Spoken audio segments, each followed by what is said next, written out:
for Harvard.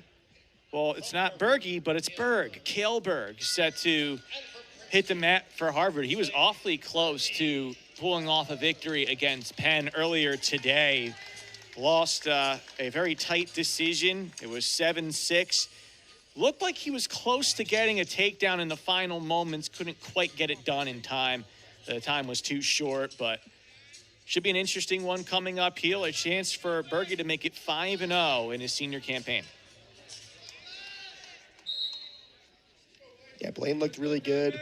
Yes, earlier today, I should say, and you know, we'll see if he's able to continue this kind of flow that he's in, this flow state, into this match here.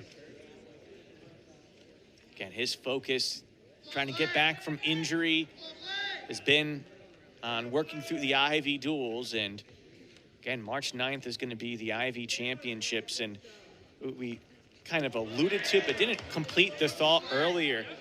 If you're Princeton, okay, you have Saturday at Cornell. Next Thursday is going to be a very interesting one here at Jadwin Gym against Stanford, which we'll tease that at the end today. But then the Ivy finale is the 16th in 2 weeks at Penn. And then you have that whole time to prepare for March 9th in the Ivy Championships. And so if you're Blaine Bergey, with all the injury you're working through, you get the takedown here and then the escape by Berg. But if you can get this match done in the next 3, you're still going to feel like you got enough reps in while staying healthy enough and maintaining the injury you've been working through. Yeah, obviously, you know, being a senior, being a seasoned veteran, you know what to expect. He's been in enough of these situations where he knows how to compete, he knows how to wrestle, and it's really just making your, you know, self feel good, body feeling good, weight under control. So if you can control all those controllables, you know, obviously injuries are, you know, semi-uncontrollable, but just like rehab and doing all those things properly, just putting yourself in a position to go out there and compete is all you need to do. He's going to try to grab a second takedown here, standing to his feet on waterfall. That could be a dangerous one. I think that's more for the scripted stuff in WWE when you're in that position. So, yeah, sometimes they let you wrestle through it, but obviously a little bit of a precarious one with, you know, feet off the mat there.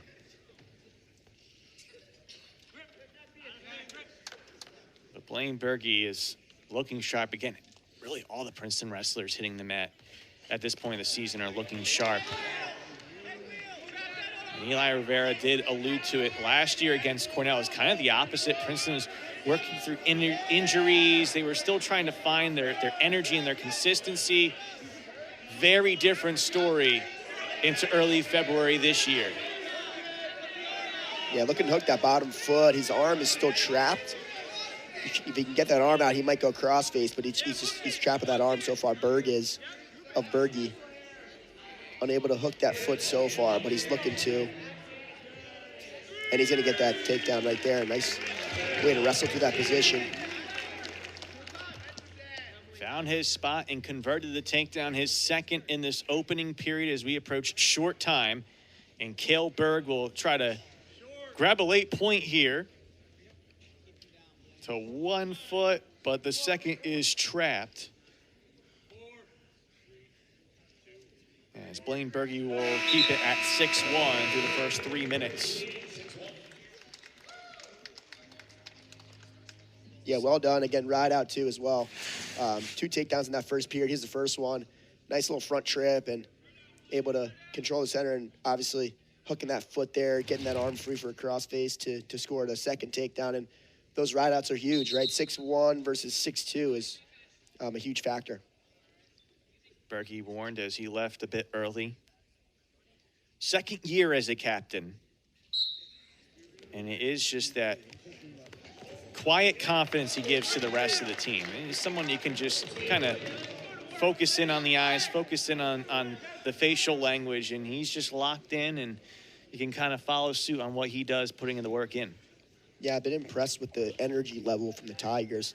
Obviously, you got to really, you know, be active in your, you know, time management when you're in between these long breaks like this. And I think they've done a great job so far, just coming down with energy, you know, feel like they're refreshed and ready to go, hydrated and all that stuff. So they've done a good job so far. Everyone's locked in, feeding into each other's success. Bergey's escape gets it to 7-1 in this second period. 2 tech falls for Princeton in this dual meet, 5 on the day.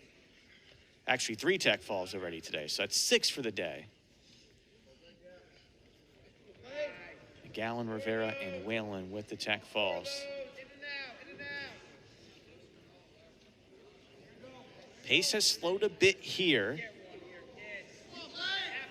But there's still a need for a takedown by Berg to try to get back into this one. Yeah, takedown by Berg would put him right back in this one-score match if he's able to get one. But obviously, Bergey thinking about bonus points at 7-1 so far through the second period. Berg 6-10 on the year, 0-5 in duels, but he had a strong showing at Midlands, finishing 8th. And perhaps a dual win here will right the ship for him as he moves forward here into the meat of February in this Ivy League season. Mention what Princeton has and its remaining dual schedule as the second period comes to an end. 7-1 Bergey leading. Harvard will have Columbia not this upcoming Saturday, but the following Saturday, and then Brown the following Friday. And so they'll actually have a bit less time than Princeton to prepare for that Ivy championship from the last duel at least.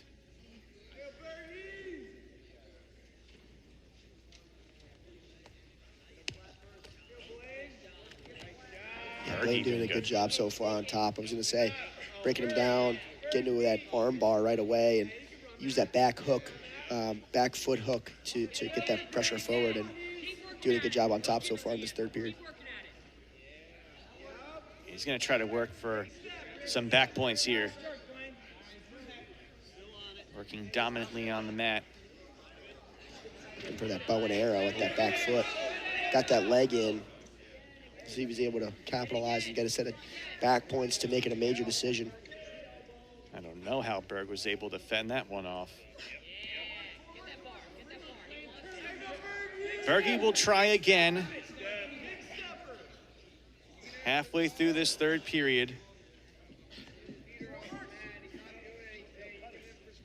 Cael Berg is still trying to work to get free.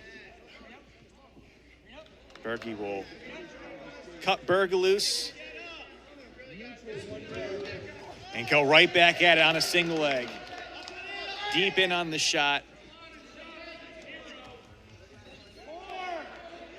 Maybe Bergey thinking about the last time he went to his feet and that was stopped dead. And out of bounds on a back and forth scramble.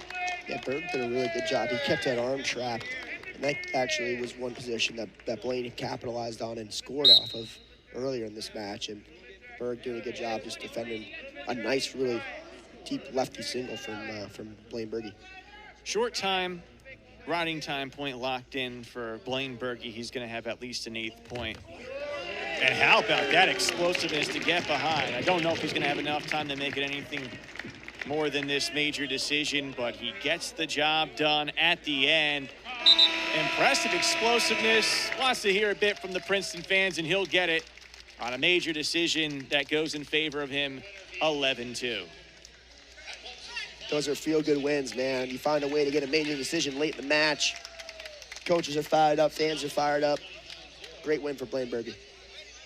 Bergey, 3 takedowns, 1 escape, and the riding time point. And quietly, 5-0